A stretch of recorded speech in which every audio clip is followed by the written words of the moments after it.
Aujourd'hui, je vais te présenter un tuto complet pour t'apprendre à lancer tes premières campagnes Facebook Ads. Je te préviens, il va y avoir beaucoup d'informations dans cette vidéo, donc n'hésite pas à l'enregistrer pour plus tard, comme ça tu pourras la revisionner et tu pourras mieux assimiler toutes les informations. Salut, moi c'est Emeric, je suis le CEO de KickAds, le partenaire stratégique des e-commerçants pour la créa Social Ads. Je suis aussi le cofondateur de Cartel, le partenaire de croissance Social Ads des e-commerçants, et avec ces deux boîtes, on a d'une part dépensé plus de 3 millions d'euros sur ces 6 derniers mois en Facebook Ads et d'autre part produit plus de 3000 créas qu'on a diffusés en Facebook Ads mais aussi en TikTok Ads. Dans cette vidéo, tu vas notamment apprendre à créer un business manager, lancer ta première campagne de publicité, choisir ton budget et aussi produire tes premières créas. L'objectif de ce tuto, c'est de ne pas faire comme tous les autres tutos qu'on peut voir sur YouTube qui se concentrent uniquement sur la partie technique. On va voir la partie technique, mais je vais aussi te montrer comment produire des créas parce que c'est extrêmement important et c'est souvent laissé de côté au démarrage.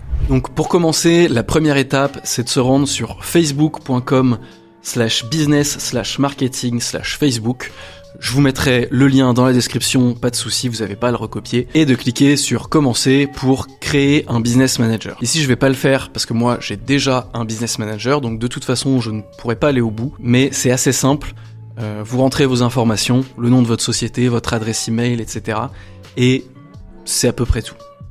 Ensuite, ce que vous allez devoir faire, c'est créer un pixel et créer un compte publicitaire. Le pixel, c'est le bout de code que vous allez mettre sur votre site pour traquer les performances. Si vous avez un e-commerce, pour traquer combien il y a d'achats et le chiffre d'affaires généré. Et le compte publicitaire, c'est tout simplement l'endroit duquel vous allez piloter vos campagnes. Donc premièrement, vous allez vous rendre dans le Business Manager que vous venez de créer, dans l'onglet Paramètres d'entreprise. Donc moi, c'est en anglais, c'est Business Settings. Et vous allez aller dans Compte publicitaire.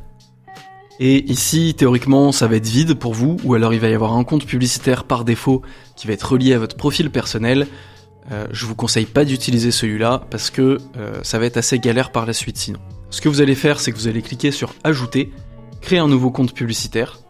Moi, c'est grisé parce que j'en ai déjà trop. Et ensuite, vous allez juste renseigner le nom du compte publicitaire et derrière, il sera créé, vous allez pouvoir lancer vos premières campagnes. Une fois que vous avez fait ça, on va pas lancer les campagnes tout de suite. Comme j'ai dit, il faut d'abord créer un pixel. Donc pour les pixels, on va aller dans Source de données et bizarrement, on ne va pas aller dans Pixel, on va aller dans Dataset, ensemble de données. Ensuite, il va falloir créer un pixel ici. Donc vous allez le nommer. Par exemple, ici, on va l'appeler pixel de test. Et vous voyez que là, j'ai mon pixel de test qui a été créé. Maintenant, il a seulement été créé. Le bout de code n'est pas encore sur votre site, bien sûr, vu qu'on l'a pas fait. Et c'est ce qu'on va faire maintenant. On va voir comment est-ce que vous pouvez faire ça. Donc, il va falloir ouvrir le pixel dans l'Events Manager, ou gestionnaire d'événements. Donc voilà. Ensuite, vous avez plusieurs solutions pour traquer les données sur votre site web. Il y a le pixel classique et ensuite on a aussi l'API de conversion. Ça c'est un petit peu plus technique, il va falloir le faire, mais c'est pas obligatoire au démarrage en tout cas. Donc on va pas voir cette partie durant cette vidéo. Donc là on va cliquer directement sur configurer le pixel méta.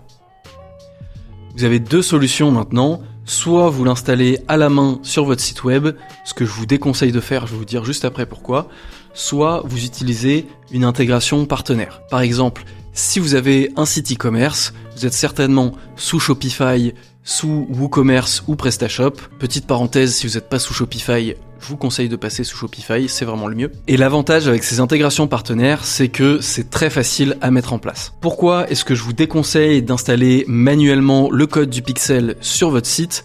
Parce que dans le cas où vous avez un e-commerce, ça va être assez compliqué d'installer le pixel et de pouvoir récupérer toutes les informations, comme par exemple le montant d'une commande.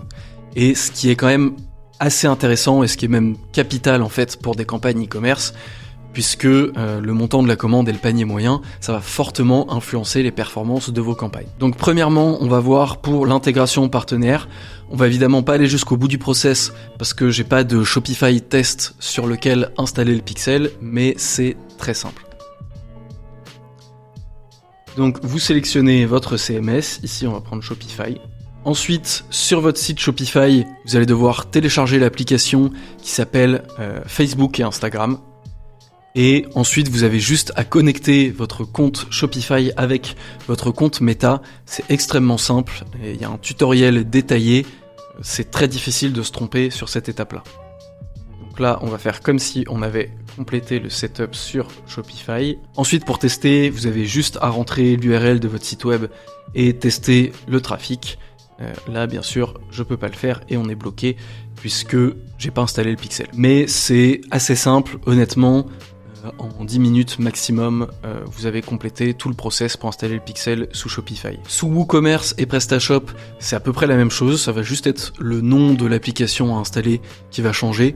Le process peut-être légèrement, mais c'est assez simple puisque ces CMS, ces plateformes-là, savent très bien que tous leurs clients, ou presque, utilisent les Facebook Ads.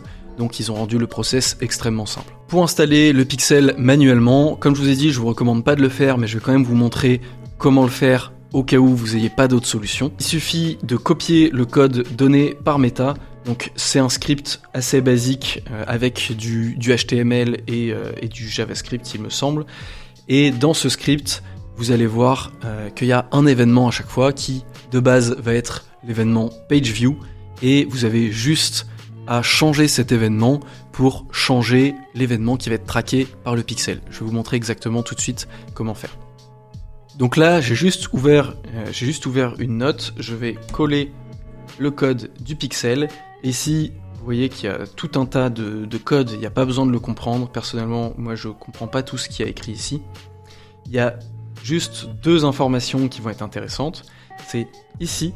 Vous avez l'ID de votre pixel, vous n'avez pas à y toucher puisque ça restera toujours le même, mais c'est bien de savoir où il se situe. Et ici, vous avez l'événement que vous allez traquer. Donc ça va être le page view, ça va être l'événement de base qui va être présent sur toutes vos pages.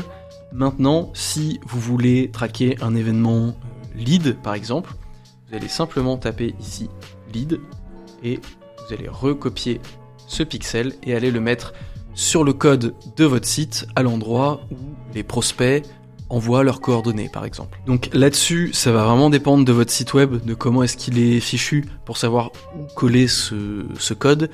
Si vous n'êtes pas sûr, je vous conseille de demander à votre développeur ou de faire appel à un développeur en externe. Deux petites dernières étapes avant de passer dans le compte publicitaire et de vous montrer exactement comment lancer la campagne. Premièrement, ça va être les informations sur votre entreprise. C'est pas obligatoire de les remplir, mais ça va vous permettre de faire vérifier votre entreprise plus facilement. D'ailleurs, on voit que nous, chez Kikads, on l'avait pas fait au bon moment et du coup, on n'a pas pu faire vérifier l'entreprise. C'est pas très grave puisque nous, on est une agence, on fait pas de pub en notre nom, ou en tout cas pas pour le moment. Donc c'est pas très grave, mais pour vous, ça peut être intéressant de faire vérifier le business puisque en cas de blocage, ce qui malheureusement arrive fréquemment, vous serez débloqué plus rapidement. Donc il faut bien remplir ces informations ici et si Facebook vous demande des documents, fournir les documents. Ça, c'est la première chose. Et la deuxième chose, ça va être la facturation. Évidemment, pour faire des pubs, il faut payer, donc il faut rentrer sa carte. Donc ici, vous allez aller dans l'onglet facturation, tout simplement. Et là, le compte publicitaire, on va prendre le compte de Kikads par exemple. Vous allez ajouter une méthode de paiement ici. C'est assez simple, il n'y a rien de très particulier, donc je ne vais pas m'attarder là-dessus. Donc on se retrouve enfin dans le compte publicitaire où je vais vous montrer exactement comment lancer votre première campagne. Donc, on va cliquer sur créer pour créer notre campagne. On a plusieurs objectifs de campagne. Je vais vous les présenter un par un. Premièrement, l'objectif awareness ou notoriété. Donc ça, ce type de campagne, ça va être principalement pour faire du reach, pour diffuser vos publicités à moindre coût et faire le plus d'impressions possible. C'est pas ce qu'on va voir aujourd'hui. Ça peut être intéressant dans certains cas, mais d'une manière générale, c'est pas les campagnes les plus intéressantes. Les campagnes de trafic, ça pour le coup, c'est des campagnes qui sont pas très intéressantes puisque ça va vous apporter malheureusement principalement du trafic non qualifié, voire que du trafic non qualifié. Je vous recommande pas d'en lancer, sauf si vous savez vraiment ce que vous faites, mais c'est assez rare que ce soit utile. Ensuite, les campagnes d'engagement, donc ça c'est typiquement pour avoir plus de followers sur Instagram, pour faire des likes sur une de ses publications.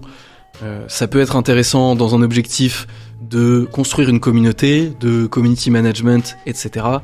Ici, c'est pas ce dont on va parler, donc je vais un peu la laisser de côté. Ensuite, on a les campagnes de lead. Donc ça, comme son nom l'indique, c'est si vous voulez générer des prospects pour votre activité. Donc si vous faites pas de e-commerce, vous avez par exemple un business de service et vous vendez directement en call, vous allez devoir générer des prospects, générer des rendez-vous. Dans ce cas-là, c'est ce type de campagne qu'il va falloir lancer. On a ensuite les campagnes d'application. Donc là, assez classique, si jamais vous avez une application que vous voulez promouvoir, soit pour le téléchargement de l'application, soit pour des événements qui se passent à l'intérieur de l'application, par exemple des achats in-app, etc. Et ensuite, vous avez le dernier type de campagne, qui est celui qui va nous intéresser, les campagnes de vente.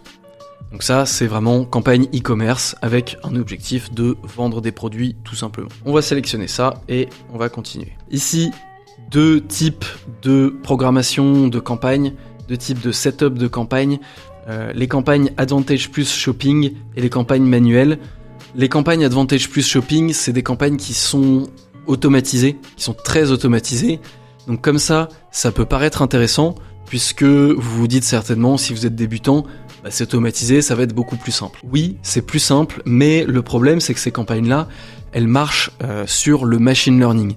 Si vous avez énormément de données, ces campagnes-là vont bien fonctionner, puisque l'algorithme aura eu le temps de s'entraîner et saura qui aller chercher pour avoir des conversions. Mais si c'est pas le cas, si vous débutez, et c'est normalement le cas si vous regardez cette vidéo, vous allez avoir très peu de données, voire pas de données du tout.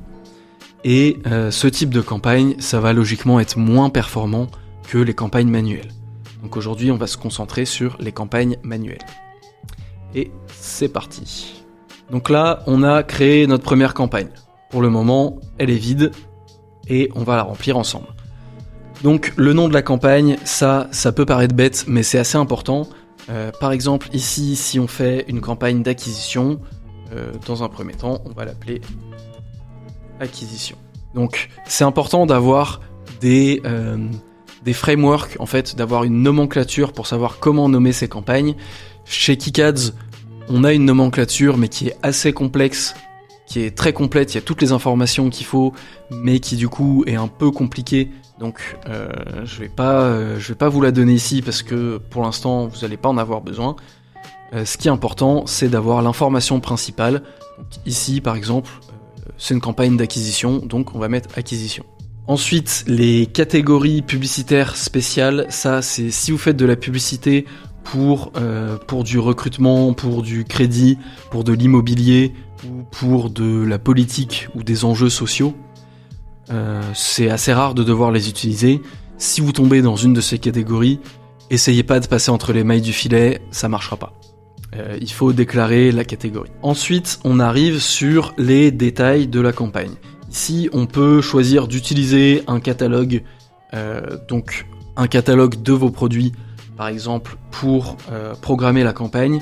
On va pas le faire, tout simplement parce qu'on peut le faire à une étape après, et ça va être plus intéressant. Vous avez la possibilité d'ajouter une limite de dépenses au niveau de votre campagne.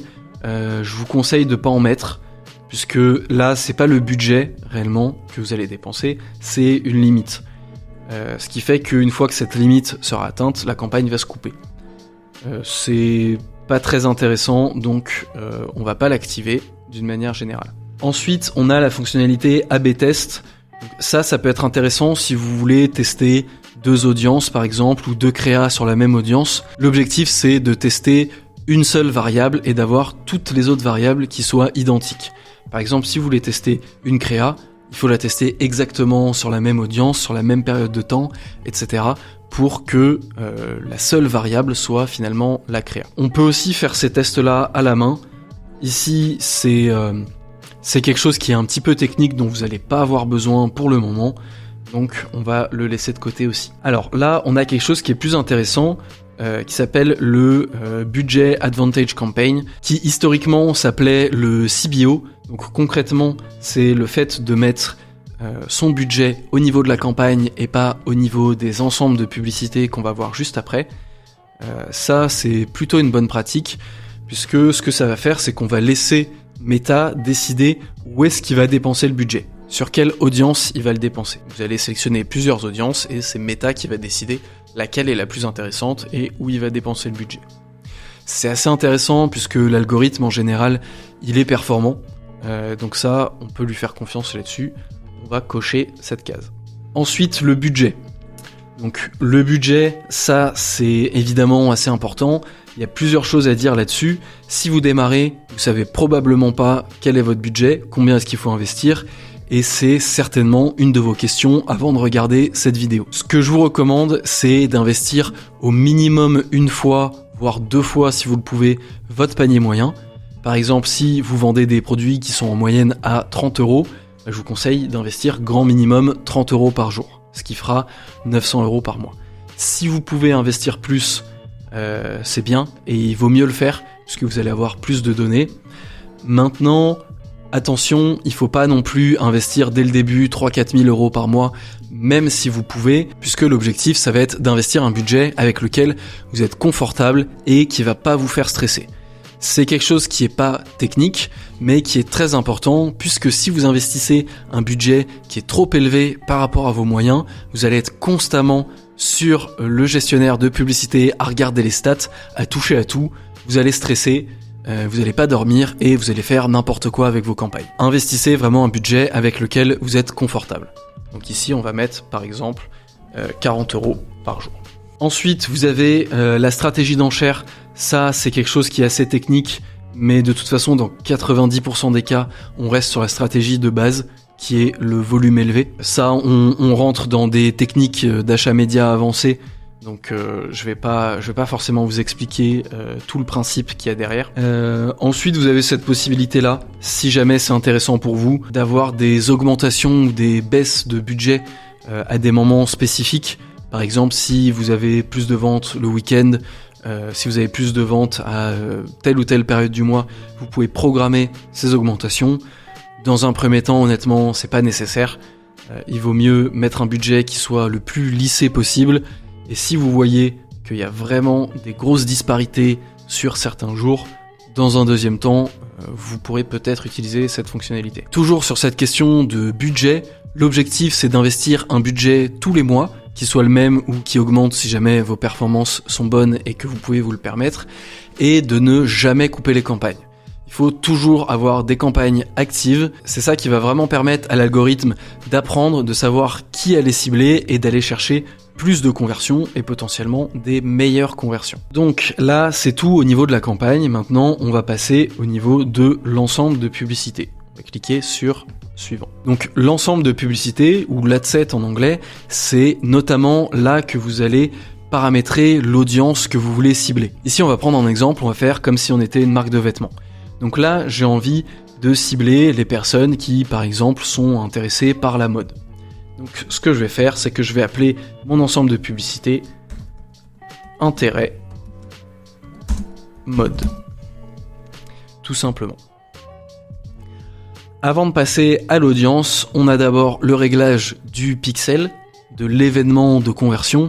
Donc si vous êtes sur un e-commerce, vous allez sélectionner site web et derrière vous allez sélectionner l'événement achat. Donc ici, on voit que sur mon compte publicitaire de test, je n'ai pas de pixel qui est relié à mon compte.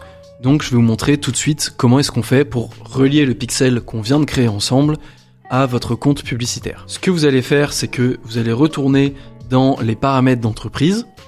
Vous allez sélectionner dans ensemble de données, vous allez sélectionner votre pixel. Ici, moi je vais prendre le pixel de KickAds et je vais l'assigner à mon compte publicitaire, donc le compte publicitaire de KickAds. On va actualiser la page et ce qui va se passer, c'est que je vais avoir accès à mon pixel dans ma campagne.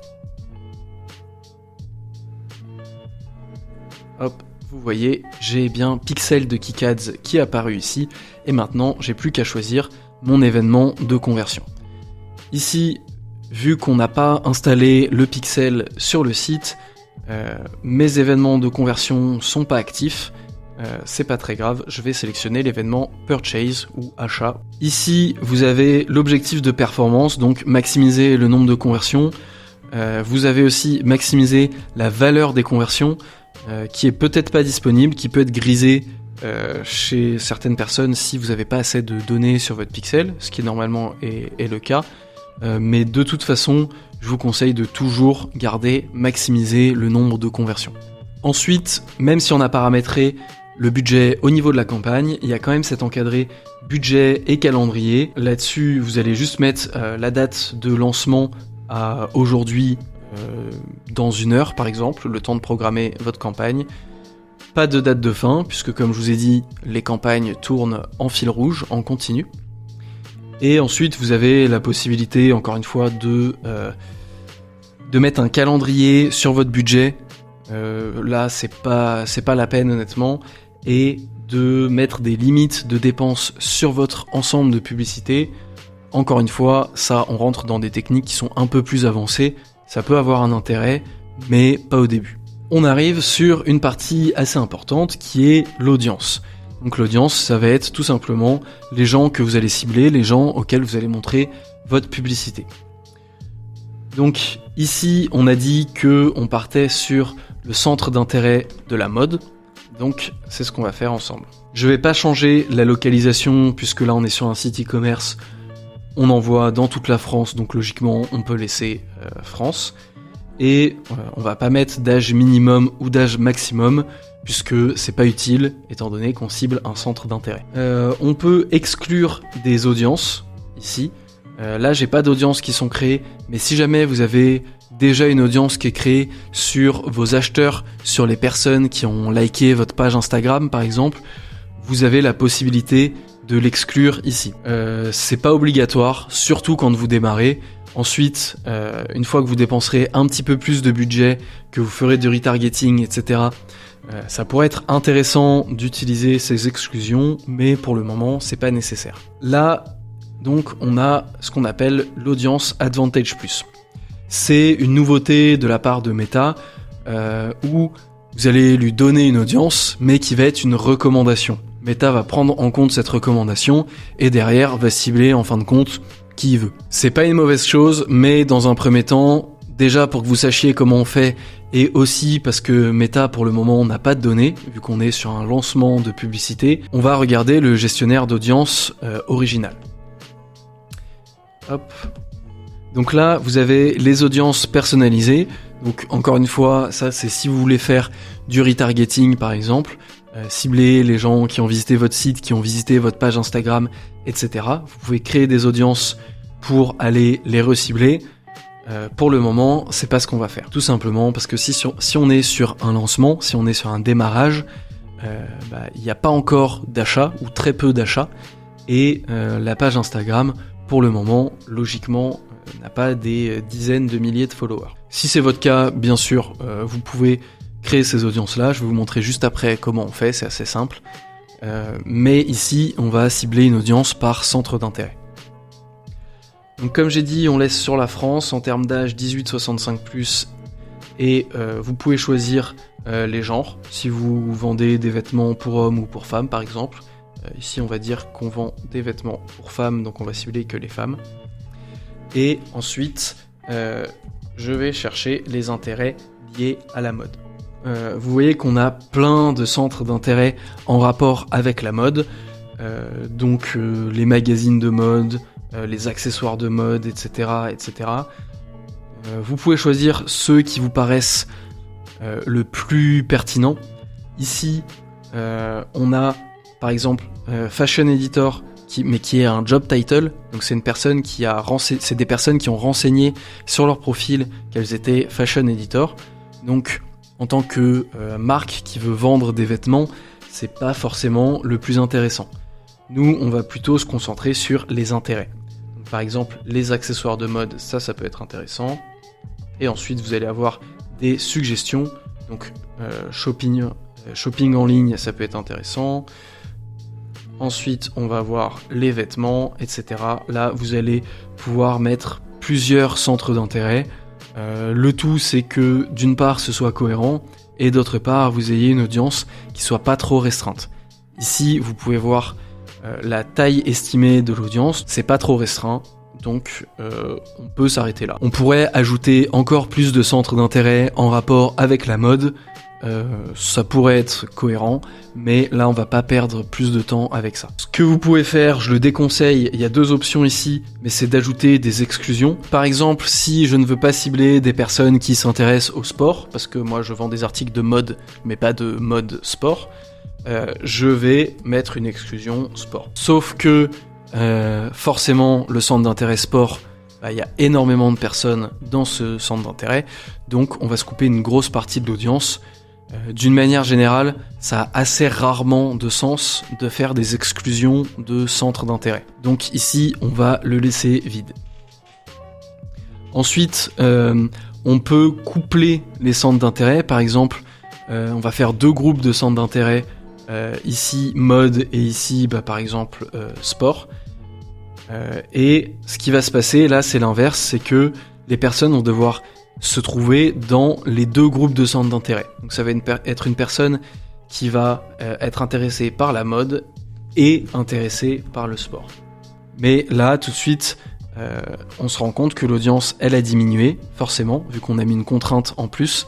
Ici, c'est 2 familles de centres d'intérêt qui sont très larges, donc l'audience reste très large, mais on peut vite se retrouver avec des micros-audiences en faisant ça, donc c'est pour ça que je le déconseille. Là, je vous l'ai montré pour que vous sachiez comment on peut faire et que vous sachiez que c'est possible, mais je le déconseille. On va passer à la suite.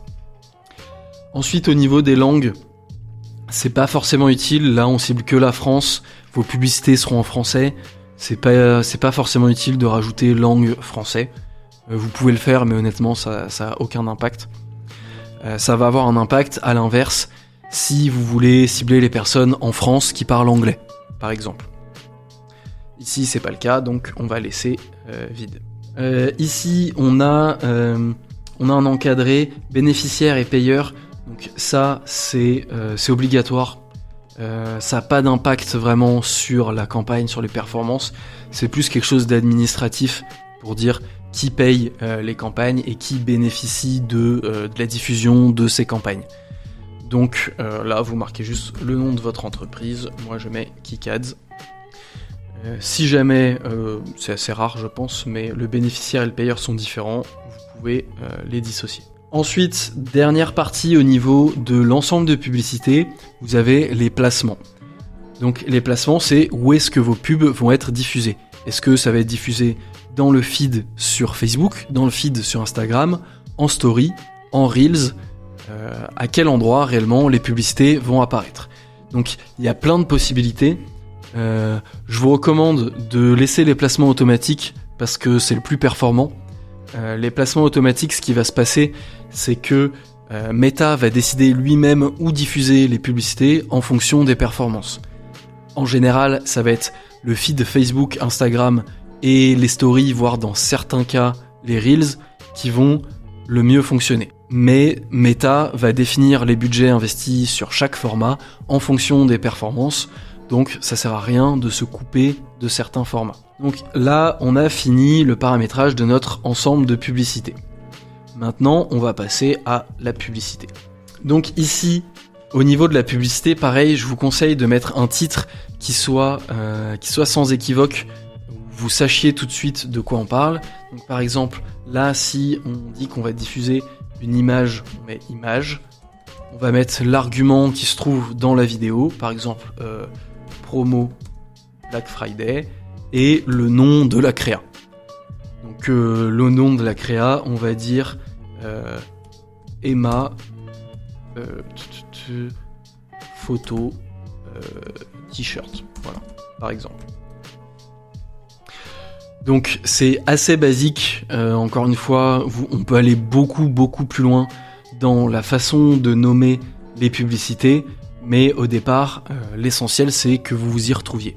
Ici on a les publicités en partenariat, on va pas les activer, puisque ça c'est si vous voulez faire des partenariats avec des créateurs de contenu pour diffuser via leur page, mais encore une fois, au départ, ça c'est pas nécessaire, c'est une optimisation que vous pouvez faire plus tard, mais on va pas le faire pour l'instant.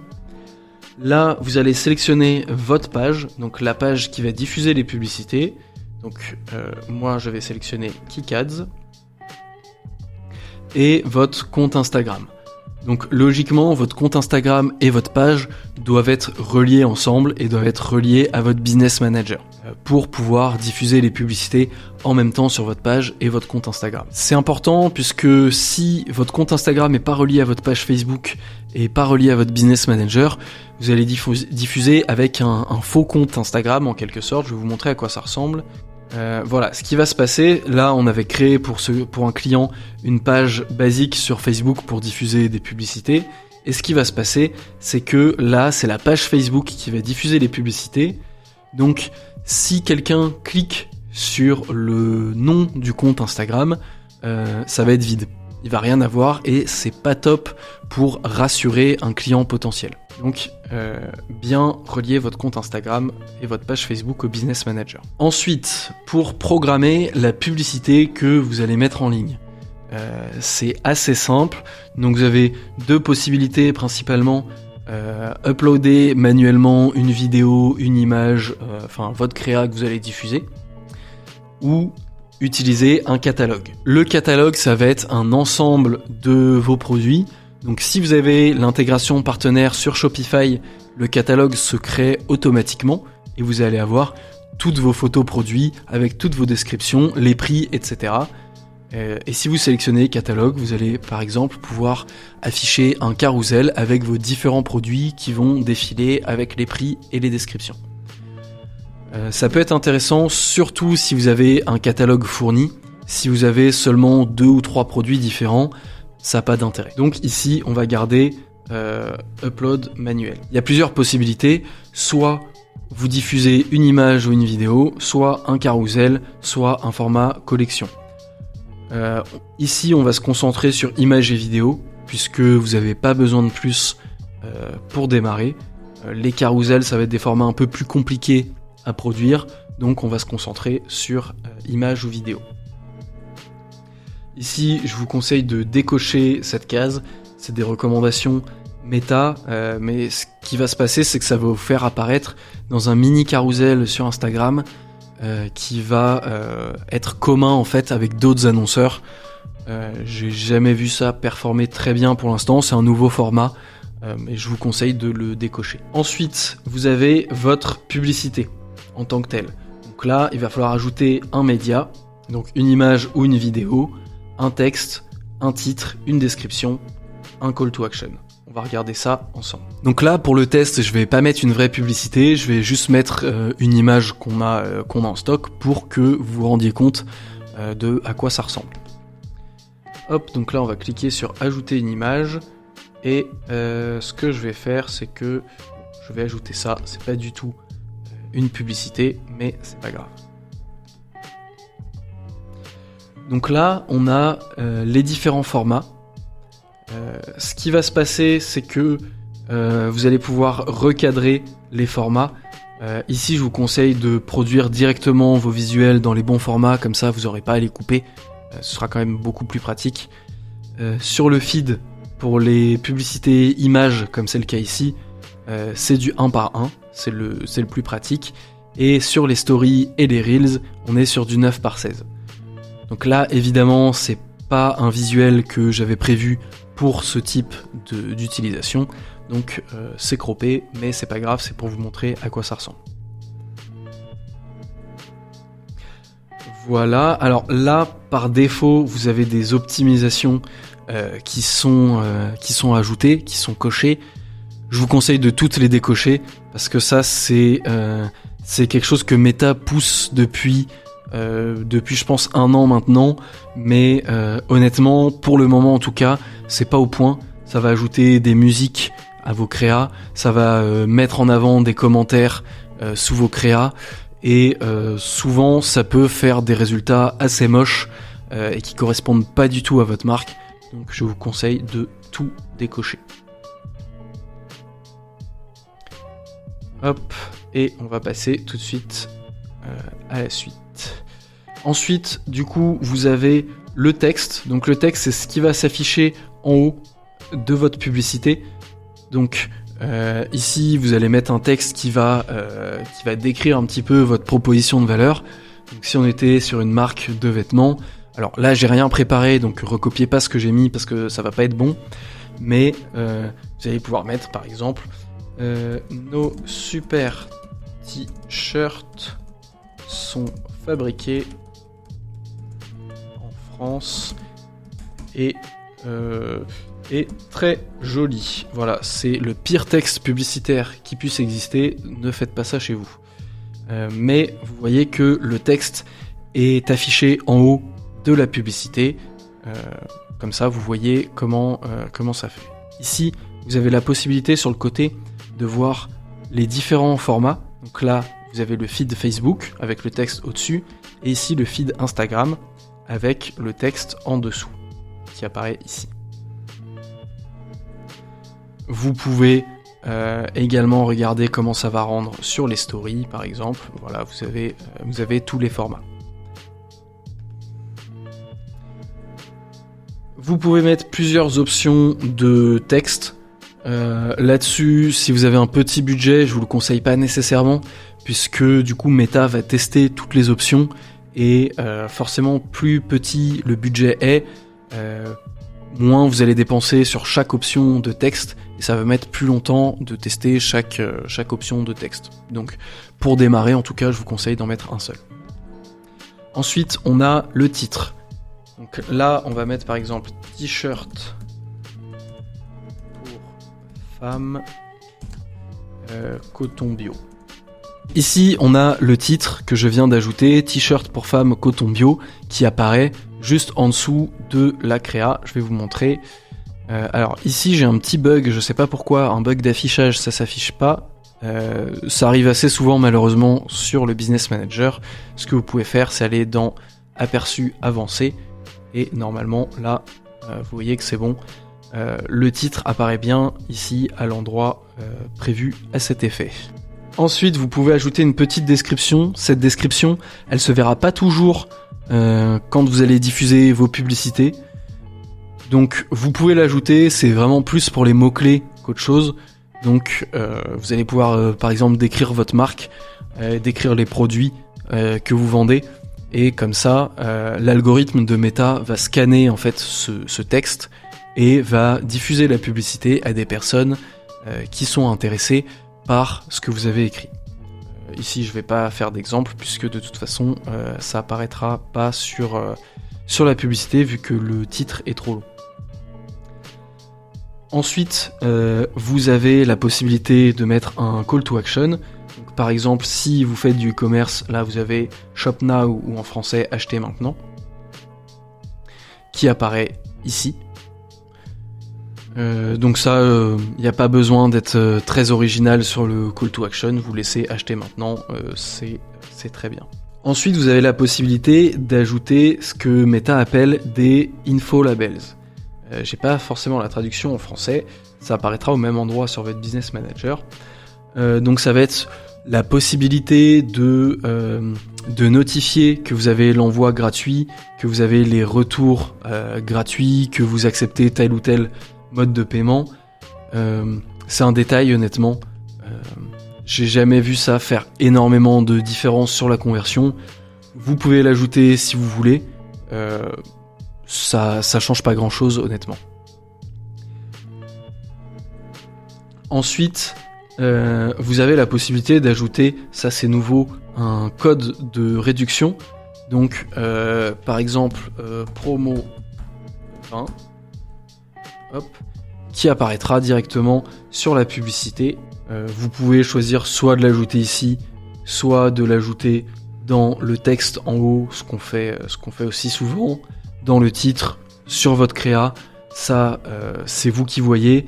Si vous avez un code promo, je vous conseille de le mettre directement dans la créa, ce sera quand même plus visible. Donc Advantage Plus Creative, c'est toutes les optimisations qu'on a vues tout à l'heure, qu'on a désactivées. Donc la musique, les modifications de l'image, le commentaire mis en avant, etc. Donc ça, on va pas toucher, on laisse désactiver. Ensuite, évidemment, vous avez la page vers laquelle vous voulez rediriger votre publicité. Donc ici, pour mon exemple, je vais mettre la homepage de KickAds. Vous ne mettez pas la homepage puisque dans mon cas, la homepage, c'est la page qui est la plus optimisée pour la conversion. Vous, de votre côté, ça va être vos pages produits ou vos landing pages si vous en avez, mais vraisemblablement vos pages produits. Donc là, si je vends un t-shirt pour femmes, pour reprendre cet exemple-là, je mets l'URL du t-shirt en question qui apparaît sur la créa. Comme ça, la personne qui veut acheter le produit clique sur la publicité, arrive directement sur la page produit qui correspond à ce qu'elle a vu dans la publicité. Voilà, pas grand chose de plus à dire là-dessus. Ensuite, ici vous avez tout un tas d'options qui honnêtement sont pas très utiles, surtout pour des campagnes e-commerce, donc on va pas les voir. Sur la langue, c'est pareil en fait que au niveau de l'ensemble de publicité. Si votre publicité est en français, votre texte publicitaire est en français, que vous ciblez la France, vous avez vraiment pas besoin de rajouter une couche et d'ajouter langue française ici. Ensuite, ici, on a bien le pixel de KickAds qui est paramétré. Donc ici, normalement, vous devez avoir votre pixel aussi. Et vous avez la possibilité d'ajouter des UTM qui vont être des paramètres d'URL si vous utilisez Google Analytics par exemple pour savoir d'où vient le trafic. Mais ça c'est à la limite un détail si vous démarrez, puisque si vous démarrez normalement vous n'avez pas 10 000 sources de trafic sur votre site web, vous avez tout au plus Google Ads, Facebook Ads et votre compte Instagram ou TikTok en organique. Une fois que vous avez fait tout ça, vous pouvez cliquer sur publier. Moi, je vais pas le faire puisque de toute façon, j'ai pas ajouté la carte sur le compte publicitaire, donc ça ne va pas marcher. Mais vous pouvez appuyer sur publier et votre première campagne va être publiée et vous allez diffuser vos pubs dès que l'examen des publicités sera terminé. Dans un premier temps, l'examen des publicités, donc c'est Meta qui va vérifier que vos pubs n'enfreignent pas les règles publicitaires. Puisque vous êtes nouveau sur la plateforme, cet examen de publicité, il peut durer assez longtemps. Enfin, quand je dis assez longtemps, ça va être 24 heures, 48 heures, grand maximum. Si ça dure plus longtemps, c'est qu'il y a un souci. Ça arrive assez rarement, mais dans des périodes chargées, comme Black Friday, ça peut arriver. Malheureusement, il n'y a pas énormément de solutions, mis à part d'attendre ou de contacter le support, mais qui est assez inutile en général, donc je vous conseille plutôt d'attendre. Normalement, si tout s'est bien passé pour vous sur cette première partie de vidéo, vous avez maintenant votre première campagne publicitaire en ligne. Si vous regardez des contenus sur le sujet, ce qui est le cas puisque vous regardez cette vidéo aujourd'hui, vous allez sûrement voir beaucoup de personnes vous parler de la structure du compte publicitaire. Lorsqu'on débute, honnêtement, c'est pas très important puisque vous allez vous concentrer sur une seule campagne d'acquisition. Vous prenez pas la tête avec ça, dans vraiment 99% des cas, ça va suffire au démarrage pour dépenser 1000, 2000, 3000, 4000 euros par mois, voire bien plus que ça, et vous n'allez pas avoir besoin d'avoir de campagnes de retargeting, de campagnes Advantage Plus Shopping et tous ces autres types de campagnes. Une seule campagne d'acquisition, ça suffit. Les deux seuls cas dans lesquels vous pouvez mettre en place une campagne de retargeting dès le début, c'est si vous avez déjà beaucoup de trafic sur votre site. Par exemple, vous avez une activité qui est déjà bien développée, mais vous n'avez jamais fait de publicité Facebook, donc votre compte est neuf, mais vous avez déjà beaucoup de trafic sur le site. Là, ça peut être intéressant. Ça peut être intéressant aussi dans un deuxième cas de figure, c'est si vous avez un panier moyen qui est vraiment élevé. Puisque si votre panier moyen est élevé, la décision d'achat va prendre du temps.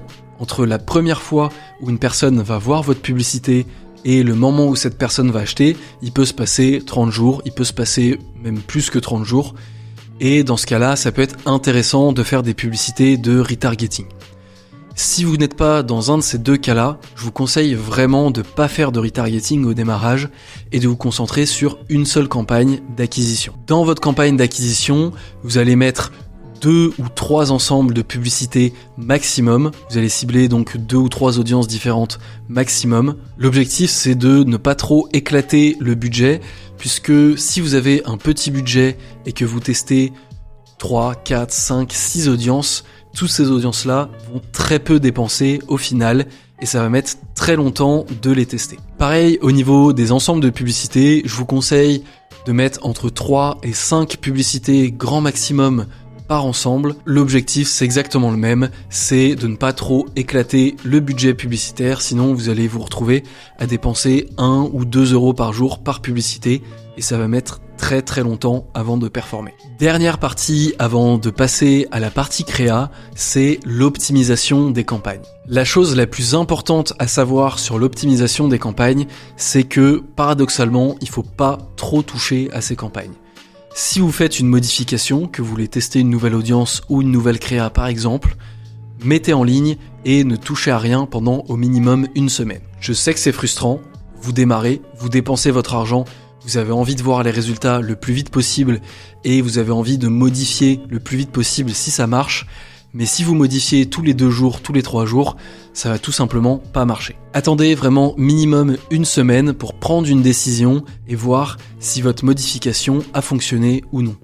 En dessous de ça, vous aurez probablement pas dépensé assez de budget pour le savoir de toute façon. Un autre point à aborder, c'est que quand vous utilisez le CBO ou ce que Meta appelle aujourd'hui le budget Advantage Plus, Meta va avoir tendance à dépenser beaucoup plus de budget sur une audience que sur une autre et sur une créa que sur une autre. C'est pas grave du tout, puisque dans la majorité des cas, l'algorithme de Meta est vraiment très performant et va bien choisir, va dépenser là où les performances sont les meilleures. Donc si vous voyez que vous avez une audience ou une créa qui dépense très peu, voire qui ne dépense pas, dans 90% des cas, il ne faut pas forcer la dépense sur cette créa ou sur cette audience, il vaut mieux tout simplement la désactiver. Au niveau des optimisations, la majorité des optimisations que vous allez avoir à faire, c'est tester des nouvelles audiences ou mettre en ligne des nouvelles créas. Ça reste assez simple, il n'y a pas besoin d'être un media buyer professionnel pour faire ça. Je vous ai montré exactement comment on faisait pour paramétrer une audience, je vous ai montré comment on faisait pour mettre en ligne une publicité, donc vous aurez juste besoin de répéter ce process-là plusieurs fois. Attention quand même sur les audiences, je l'ai déjà dit, il faut pas trop d'ensemble de publicité, mais allez-y mollo sur le test des audiences. Vraiment, en 2024, c'est plus les audiences qui permettent de performer sur Meta, ça a toujours son importance, mais c'est principalement la créa et la façon dont vous avez marketé votre offre. Donc on arrive enfin à la partie qui est ma partie préférée, c'est la partie créa. C'est mal géré par la majorité des marques qui se lancent, alors faites très attention à ce qui va suivre. Le fait de paramétrer une campagne sur le Business Manager comme on vient de le voir, ça peut paraître assez technique, ça peut paraître assez impressionnant quand on l'a jamais fait, mais finalement c'est pas très compliqué et surtout c'est pas ça qui va avoir le plus d'impact sur vos performances, c'est bel et bien la créa. Évidemment, en dehors de votre produit et de l'offre que vous avez mis en place. La première chose très importante sur la partie créa quand vous vous lancez, ne faites pas appel à une agence. S'il vous plaît, ne faites surtout pas appel à une agence quand vous vous lancez, ça va vous coûter très cher, ce sera pas rentable et c'est vraiment un risque qui est trop important pour vous, d'une part, et d'autre part, la majorité des agences vont prendre le projet mais vont le traiter vite fait parce que vous n'allez pas être un client intéressant pour eux. Je dis ça alors que moi-même j'ai une agence, je produis des créas pour nos clients, j'ai vraiment aucun intérêt financier à vous dire ça, c'est simplement pour vous, pour votre rentabilité, ne faites pas appel à une agence de créa dès le début. Produisez vos créas vous-même. Pour le moment, vous n'avez pas encore commencé la publicité Facebook, donc vous savez pas si ça va fonctionner. Ce serait une erreur de mettre 1000 euros, 2000 euros, 3000 euros dans des publicités si vous n'avez aucune idée de si la publicité au sens global va fonctionner pour votre activité. Donc vraiment, faites le test au moindre coût en produisant vous-même vos créas. Je vous fais un petit calcul rapidement. Si vous avez 1000 euros de budget publicitaire à investir par mois, que vous voulez faire produire des créas par une agence, ça va vous coûter minimum, on va dire 1500, 2000 euros.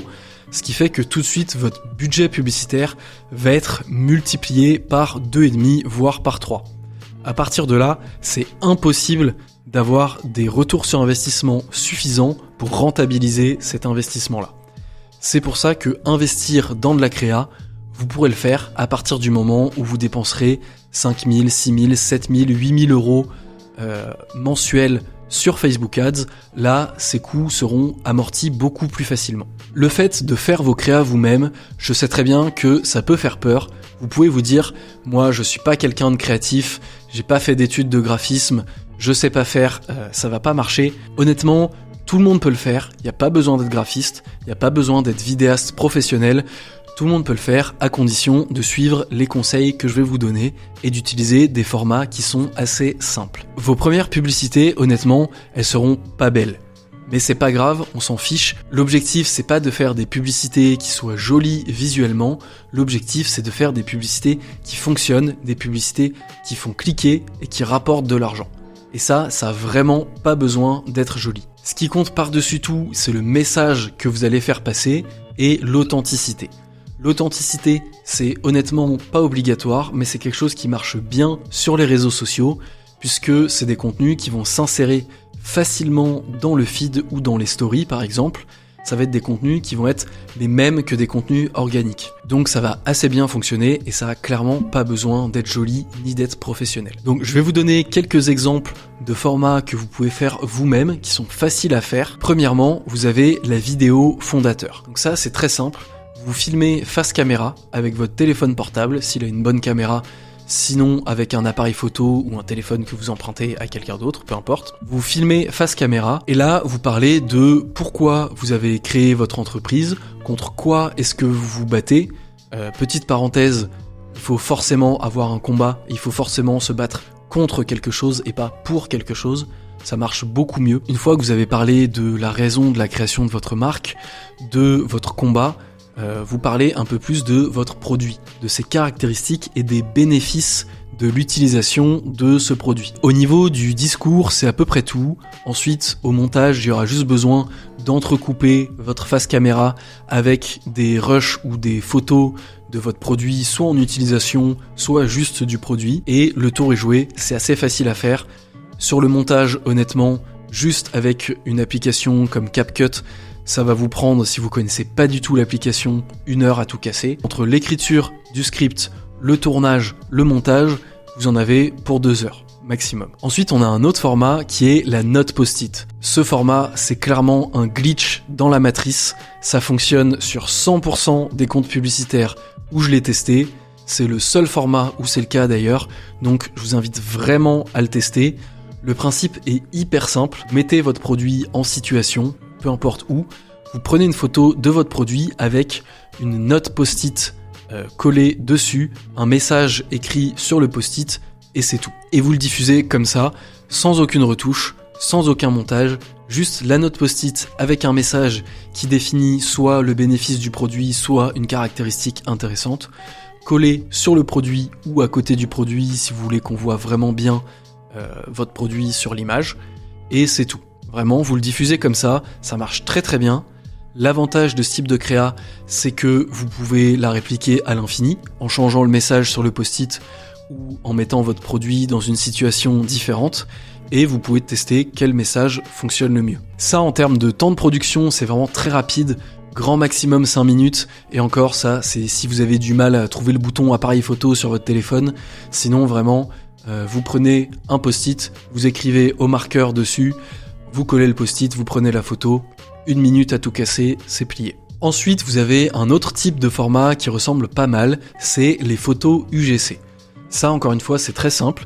Vous allez prendre votre téléphone, prendre une photo du produit, soit en utilisation, soit juste du produit, et derrière, vous allez ajouter des textes avec l'application Instagram directement, dans des polices du coup natives Instagram. Vous allez ajouter 1 ou 2 petits textes qui vont définir des bénéfices du produit, et c'est tout. Vous allez enregistrer cette image-là et vous pouvez la diffuser directement en publicité. Ça fonctionne assez bien puisque ça ressemble exactement au contenu que vous allez pouvoir voir en story sur Instagram. Donc ça s'intègre très facilement dans le feed, et à partir du moment où les messages, les textes que vous mettez sur la publicité sont cohérents, ça va très bien fonctionner, ça coûte 0 et c'est très rapide à produire. Je vous donne un dernier exemple de format qui est assez facile à produire, c'est la photo produit plus titre. Concrètement, si vous commencez la publicité Facebook, vous avez déjà votre site e-commerce qui est en place et vous avez potentiellement déjà des photos de votre produit, des shootings photos de votre produit, donc vous pouvez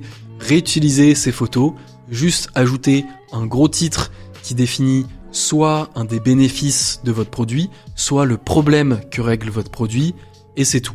Vous mettez un gros titre en 2 mots, 3 mots maximum au-dessus de votre produit, et vous pouvez diffuser tel quel. C'est une créa très très simple à produire. Honnêtement, pour produire ce type de créa, il n'y a pas besoin d'être graphiste. Vous allez juste sur Canva, vous prenez la police la plus simple possible, vous écrivez votre texte en gros, en gras, en majuscule, dans vos couleurs, au-dessus de votre produit, et c'est bon. Pour finir, je vais juste vous donner quelques principes à garder en tête, à respecter quand vous faites vos publicités, qui sont assez importants et qui peuvent changer la donne. Premièrement, pour vos vidéos publicitaires, il faut ce qu'on appelle un hook. Le hook, c'est les 3 premières secondes de votre vidéo.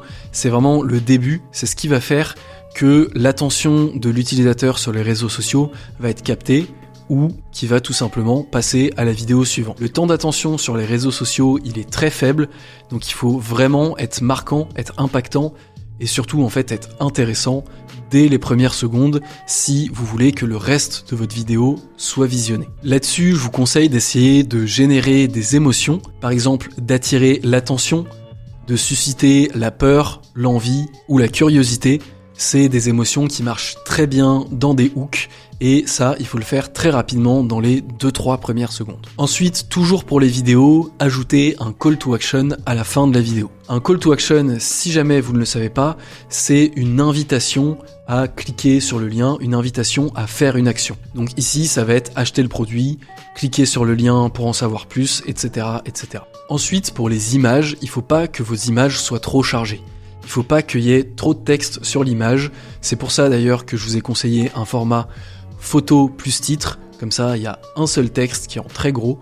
C'est assez visuel et c'est pas trop chargé. Le problème, si vous mettez trop de texte, que vous essayez d'en dire trop, c'est que finalement, on va plus rien retenir et le message sera pas clair du tout. Vraiment, au début, privilégiez la simplicité et une fois que vous avez vu ce qui marche, vous pourrez commencer à faire des itérations, à mettre peut-être plus d'éléments, mais dans un premier temps, privilégiez vraiment la simplicité. C'est aussi le cas pour les vidéos dans une moindre mesure. Il ne faut pas utiliser tous les arguments de vente de votre produit dans chaque créa. C'est une erreur que beaucoup de marques font, de vouloir toujours dire tous les avantages de son produit, toutes les caractéristiques dans chaque vidéo. Il faut pas le faire puisque, encore une fois, si vous le faites, le message ne va pas être clair. Au final, l'utilisateur ne va pas retenir grand-chose de la vidéo. Et enfin, dernier conseil, ça marche autant pour les images que pour les vidéos, essayez d'adapter au maximum vos formats à votre audience. Donc ça peut être dans le ton utilisé,